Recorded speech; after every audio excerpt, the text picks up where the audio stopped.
Bem-vindos ao nosso novo vídeo. Hoje, preparamos mais um tópico interessante para vocês. Se gostaram do vídeo, não se esqueçam de comentar o que acharam, menos sua opinião, é importante para nós. Então, não percam mais tempo e vamos começar. Video. O sol da manhã banhava suavemente as calçadas limpas de Willow Creek, um bairro residencial de classe média alta, onde cercas brancas, gramados impecáveis e silêncio absoluto eram quase leis não escritas. Tudo parecia perfeito, menos ao menos, para quem apenas passava por ali. Mas os moradores sabiam bem que havia uma força invisível controlando cada detalhe do lugar. Caron Davis, a presidente temida da OEA, Associação de Proprietários de Casas, Caron, era o tipo de mulher que caminhava com o queixo levantado e olhos que julgavam tudo. Se uma caixa de correio estivesse minimamente torta, ela já mandava um e-mail formal. Se alguém deixasse o lixo fora do horário, podia esperar uma advertência oficial. A vizinhança a chamava de a ditadora da calçada. Mas pelas costas, é claro, Caron tinha um filho, Ryan Davis, de 19 anos, que carregava o mesmo olhar arrogante da mãe. Ele dirigia um carro caro, vivia fazendo festas com música alta e usava o sobrenome e a posição da mãe como escudo contra qualquer consequência. Para ele, regras eram apenas sugestões, e respeito pelos outros era um conceito irrelevante. Era uma segunda-feira comum, quando a família Ahmad chegou ao bairro. Vindo de fora do estado, os Ahmad eram discretos, educados e trabalhadores. O pai, Yusuf Ahmad, era engenheiro. A mãe, Sarah, professora de ensino fundamental. Tinham uma filha de 17 anos, Amina, estudiosa e reservada. Mudaram-se para Willow Creek em busca de segurança, comunidade e estabilidade. No início, tudo correu bem. Os Ahmad cumpriam as regras, mantinham o jardim impecável e se mantinham reservados. Mas a presença deles incomodava Caron de uma forma que nem ela mesma entendia. Talvez fosse o fato de serem de fora, ou o modo como ignoravam suas indiretas passivo-aggressivas nas reuniões da OA. Poucos dias após a mudança, Ryan passou em alta velocidade pela frente da casa dos Ahmad, quase atingindo Amina, que atravessava a rua com um caderno na mão. Yusuf correu até o portão e gritou, pedindo cuidado. Ryan apenas riu, fez um gesto obsceno e acelerou ainda mais. No mesmo dia, Yusuf escreveu um e-mail educado à OEA, relatando o ocorrido. Em vez de resposta formal, recebeu um telefonema ríspido de Caron. Senhor Ahmad, talvez o senhor não esteja acostumado com os costumes do nosso bairro, mas aqui, nós resolvemos as coisas com diplomacia. Acusar meu filho de imprudência não é o tipo de comportamento que queremos aqui. Yusuf, surpreso com um tom, apenas agradeceu e desligou o aperte-dole. Coisas estranhas começaram a acontecer. Pequenas infrações eram colocadas na caixa de correio dos Ahmad. Uma folha caída, uma mangueira deixada do lado de fora, uma luz acesa, após as 22 horas. Tudo era motivo para uma advertência oficial. Mas Yusuf e Sarah mantinham-se firmes. Educavam a filha a respeitar, mesmo quando não eram respeitados. No entanto, Amina sentia-se desconfortável. Ryan passou a rondar sua casa, olhá-la de forma intimidadora. E numa tarde, jogou uma lata de refrigerante em seu jardim rindo com amigos. A gota d'água veio quando Yusuf encontrou o carro arranhado com a palavra snitch, dedo duro riscada no capô. Ele sabia que era Ryan. Não havia provas, mas tudo indicava. Ao tentar registrar queixa formal novamente, Caron apareceu na porta da casa dos Ahmad no fim da tarde, com o habitual tom controlado e cruel. Se vocês não estão felizes aqui, talvez tenham se mudado para o bairro errado, disse ela com um sorriso que gelava. Sarah respondeu com serenidade, estamos aqui para viver em paz, como qualquer cidadão. Não vamos nos calar. Karen soltou uma risada seca. Vamos ver quanto tempo dura essa paz. Enquanto ela se afastava, Yusuf e Sarah se entreolharam. Algo havia mudado. O que começou como um simples desentendimento, agora parecia uma batalha declarada. E se Ryan achava que era intocável, ainda não tinha visto do que uma família honrada e determinada era capaz. Após o confronto tenso com Caron na porta de sua casa, Yusuf sentia um nó constante no estômago. Ele jamais imaginou que uma mudança para um bairro bonito e silencioso se transformaria numa batalha velada contra abuso de poder e intimidação. Mas agora, ele e Sarah estavam mais determinados do que nunca. Eles sabiam que não podiam simplesmente se curvar. Enquanto isso, Ryan Davis sentia-se cada vez mais invencível. Ele ria das advertências que os Ahmad recebiam e se vangloriava entre os amigos sobre como ninguém encostava nele. Dizia coisas como, eu faço o que quiser, minha mãe é quem manda aqui. Se aquele velho me olhar torto de novo, vai. Amina, no entanto, Estava ficando cada vez mais assustada. Evitava sair sozinha, evitava olhar pela janela, e até a escola, antes um refúgio, começou a parecer um lugar inseguro. Ryan agora aparecia no estacionamento da escola, mesmo sem ser aluno dali, apenas para lá com olhares e sorrisos maliciosos. Certa tarde, enquanto voltava da biblioteca, a mina percebeu que estava sendo seguida. Ryan dirigia devagar, com o vidro abaixado, falando alto para que ela ouvisse. Você se acha esperta, né? Achou que ia fazer meu nome sujo aqui? Cuidado, hein? Acidentes acontecem. A mina entrou correndo em casa, em lágrimas. Foi a primeira vez que Sarah viu a filha sempre forte e sorina. Completamente abalada. Mamãe, ele está me perseguindo. Eu estou com medo. Yusuf apertou os punhos, mas sua voz foi calma. Isso passa. E vamos fazer passar do jeito certo. Naquela noite, Yusuf instalou uma câmera discreta em frente à casa. Comprou também uma dashcam para o carro de Amina. Eles começaram a registrar cada pequena infração, cada gesto de intimidação. Sarah anotava horários, descrevia situações. Era um trabalho silencioso, mas essencial. Enquanto isso, Carol aumentava a pressão. Novas multas começaram a chegar. Uma por uma planta fora do lugar, outra por usar um tipo não aprovado de fertilizante, outra ainda por violar o padrão estético com uma cortina azul clara no quarto da Amina. Ela está tentando nos empurrar para fora, disse Sarah, cansada. Mas Yusuf não queria sair. Ele sabia que ceder seria permitir que Carol continuasse usando a Orra como uma arma. O que estava em jogo não era apenas a dignidade da família Ahmad, mas o direito de qualquer pessoa ser respeitada em seu lar, independente de nome, origem ou sotaque.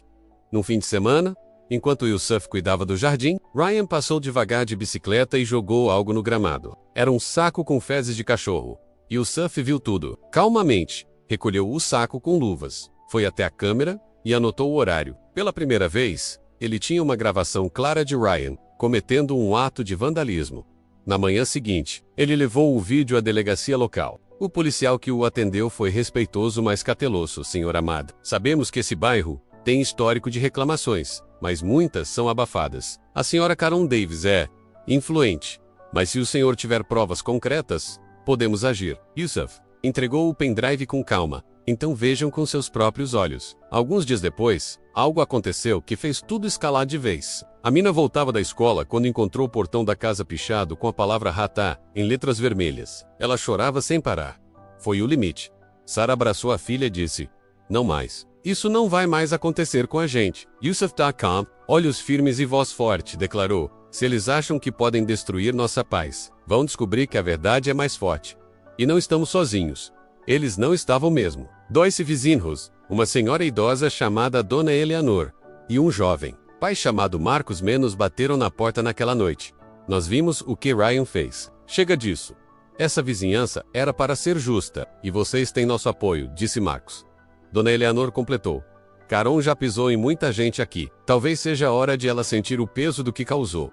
O vento havia mudado, e, pela primeira vez, os Ahmad não se sentiam sozinhos. O bairro silencioso começava a sussurrar verdades, e a muralha de poder construída por Carol começava a rachar. O picho no portão da casa dos Ahmad foi o ponto de ruptura. A palavra Hatá, escrita em tinta vermelha, havia deixado marcas mais profundas do que a tinta jamais poderia mostrar. Mas em vez de desmoronar, a família Ahmad se ergueu. Eles estavam cansados do medo, da intimidação, da injustiça, e agora não estavam mais sozinhos. Naquela mesma semana, Yusuf organizou uma pequena reunião em sua garagem. A chegar foram Marcos e Dona Eleanor, que haviam oferecido apoio antes. Logo depois, outros moradores se juntaram, menos alguns hesitantes, outros indignados. Todos tinham uma história para contar sobre Carol Davis. Ela me multou por deixar meu cachorro latir depois das 20 horas, mas quando o filho dela fazia festas até de madrugada, nada aconteça, contou uma jovem mãe. Clara, ela impediu minha esposa de pendurar um pano na varanda. Disse que estragava o padrão estético do bairro, mas seu próprio filho vive largando lixo na calçada, disse outro vizinho, chamado Luiz. Enquanto as histórias se multiplicavam, um sentimento coletivo começava a se formar. Carol abusava de poder, e Ryan era reflexo disso. Aquela não era apenas a luta da família Ahmad, era a luta de todos que haviam sido silenciados. Yusuf escutava cada relato com atenção, anotando detalhes, datas, nomes. Ele sabia que não bastava indignação, era preciso organização. E foi assim que nasceu o Grupo de Justiça de Willow Creek, um grupo informal, mas determinado, que começou a documentar cada irregularidade, cada abuso, e coletar assinaturas para uma petição formal contra Caron Davis. Enquanto isso, Caron percebia que algo mudava. Pela primeira vez, moradores evitavam contato visual com ela. Alguns recusaram seus convites para reuniões da OA. Um vizinho até ousou dizer bom dia aos Amada na frente dela. Pequenos gestos, mas que o perrara Karen, soavam como afronta. Irritada, ela intensificou sua guerra particular. Mandou um novo aviso oficial à família Amada, alegando que a presença de visitantes constantes referindo-se às reuniões na garagem violava regras de distúrbio comunitário. Também ameaçou aplicar multas a quem assinasse qualquer petição não aprovada pela OHA, mas já era tarde. Yusuf havia conseguido 38 assinaturas de moradores, um número suficiente para convocar uma votação interna e solicitar a remoção de Caron como presidente da associação.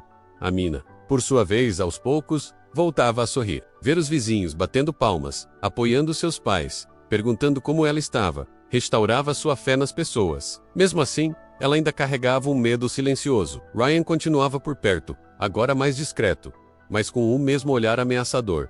Foi numa tarde cinzenta que as coisas tomaram um rumo inesperado. Amina voltava da escola quando viu um carro a seguindo, o mesmo modelo esportivo de Ryan. Sentiu um calafrio. Ao chegar na esquina de sua rua, o carro acelerou e passou tão perto que quase a atingiu. Ela correu para casa, trêmula. Yusuf, desta vez, foi direto ao computador e revisou as imagens da câmera Requiem instalada num poste próximo, em parceria com Marcos. E lá estava, o carro de Ryan, acelerando na direção de Amina. Dessa vez, não havia como negar. Yusuf pegou o vídeo, imprimiu capturas de tela e foi com Sarah até a delegacia. Lá, encontraram o mesmo policial da vez anterior, que os recebeu com mais seriedade. Senhor Amad, essa gravação pode configurar tentativa de intimidação perigosa. Vamos abrir uma investigação formal. Caron soube da denúncia naquela mesma noite. E pela primeira vez em muito tempo, ela não tinha uma resposta pronta. A gravação circulava entre os vizinhos. Marcos postou o vídeo em um grupo privado do bairro. A imagem era clara. A velocidade, assustadora. O rosto de Ryan visível no volante. E então, algo que ninguém esperava aconteceu. Um morador anônimo ligou para a polícia, dizendo que já havia visto Ryan em situações perigosas antes, mas nunca teve coragem de falar. A parede de silêncio começava a ruir. Sarah, observando a movimentação da vizinhança da janela, segurou a mão da filha e disse: "A verdade é como água. Pode ser abafada, desviada, bloqueada, mas sempre encontra um caminho." Na noite, a família Amad dormiu mais leve. A guerra não tinha acabado.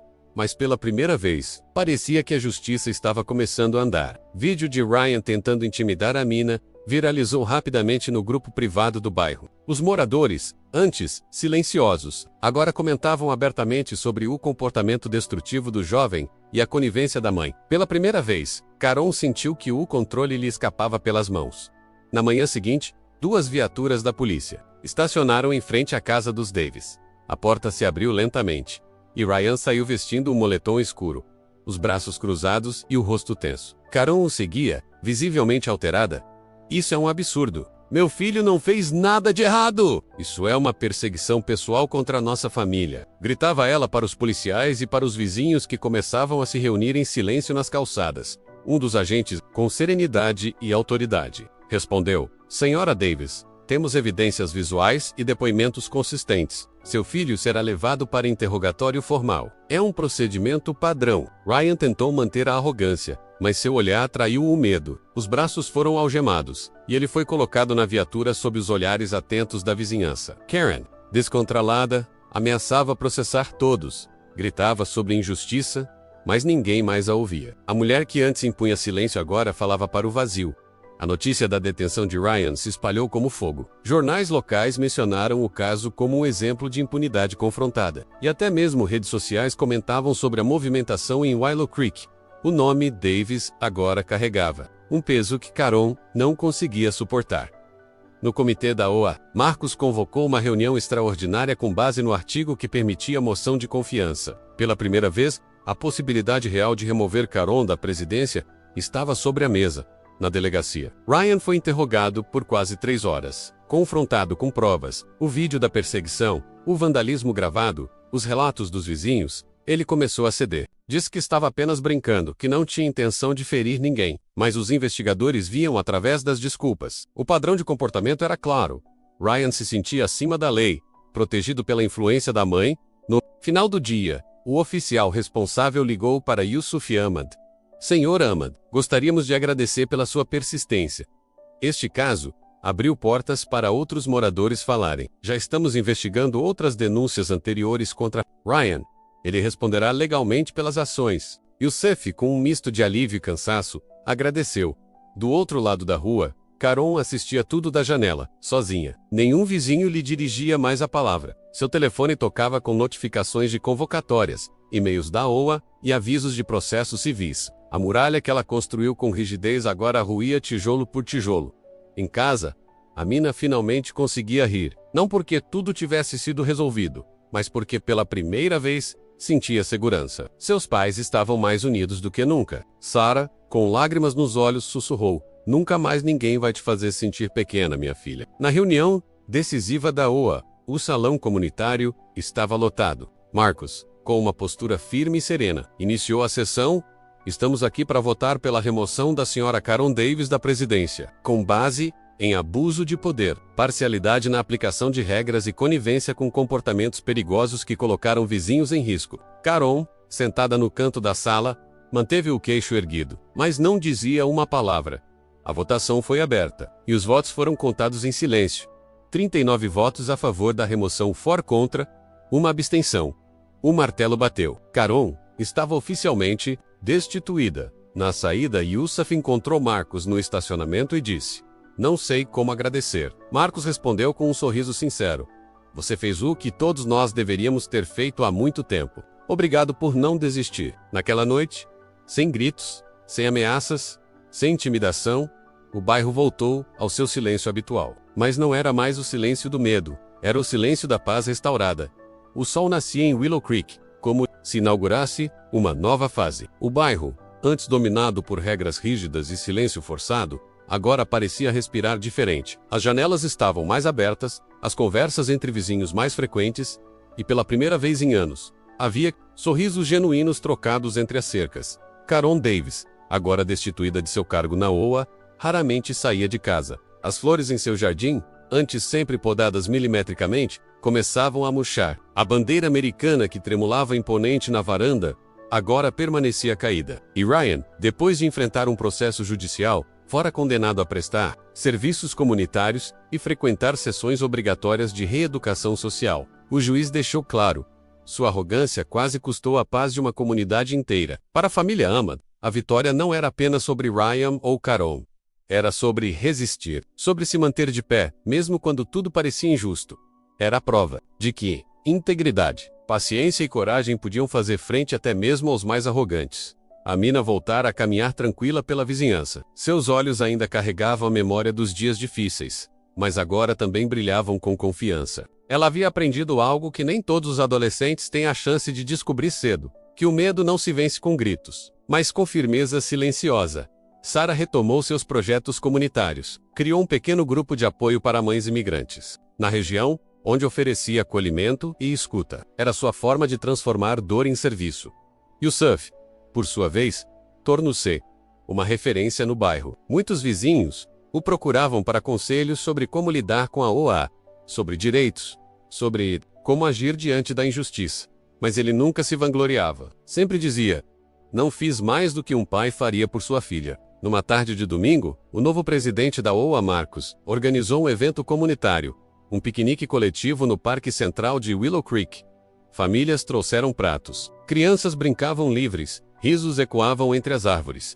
Yusuf e Sarah chegaram com Amina e foram recebidos com abraços. Marcos pegou o microfone e disse algumas palavras. "Hoje celebramos mais do que um novo começo. Celebramos a coragem de quem se recusou a abaixar a cabeça. A família Ahmad nos ensinou que respeito é inegociável, que ninguém está acima das regras e que todos têm o direito de viver em paz. Obrigado, de coração." Aplausos preencheram o campo.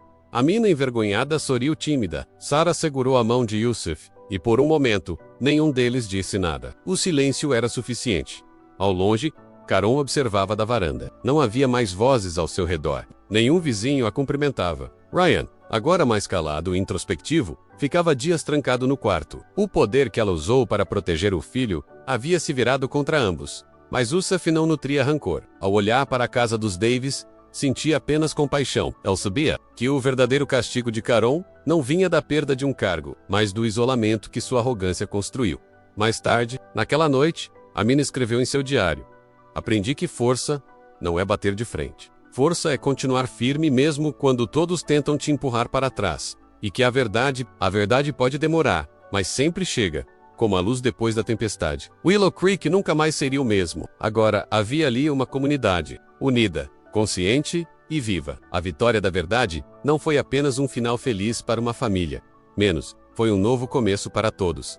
Caron perdeu o controle. Ryan aprendeu da forma mais difícil que ninguém está acima da lei. E Aft, Ahmad venceu não com vingança, mas com verdade.